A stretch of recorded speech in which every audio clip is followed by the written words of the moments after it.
L'autonomia? Sicuramente entro l'anno. In visita a Verona, il vice premier Matteo Salvini sposta in avanti ancor più esplicitamente del premier Giuseppe Conte, che aveva parlato di giorni, settimane e mesi, il termine per concretizzare l'intesa tra il governo e le tre regioni che hanno chiesto maggiori competenze: Veneto, Lombardia ed Emilia-Romagna. Tante altre regioni stanno facendo la stessa richiesta, ha spiegato Salvini, affermando infine che la presenza della Lega al governo è garanzia che l'autonomia ci sarà.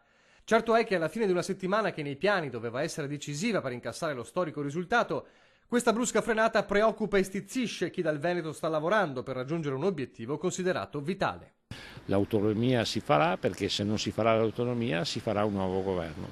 Noi abbiamo dato il reddito di cittadinanza, noi vogliamo l'autonomia. Reduce dal confronto non facile a Montecitorio con altri sindaci anche sul nodo autonomia, Mario Conte, primo cittadino di Treviso, chiede un sostegno unanime. È stata un'esperienza forte che mi ha fatto prendere consapevolezza di quanto dura sia questa partita dell'autonomia e di quanto duro sia il ruolo che Luca Zaia ha deciso di assumersi portando a casa questa responsabilità sulle sue spalle. L'invito che faccio è onestamente al popolo veneto, ai cittadini, di unirsi veramente come popolo in questa battaglia accanto al governatore Luca Zaia, perché non sarà assolutamente facile riuscire a portare a casa l'autonomia, perché è stato chiaro il messaggio dei sindaci, soprattutto quelli del sud, che l'autonomia non la vogliono.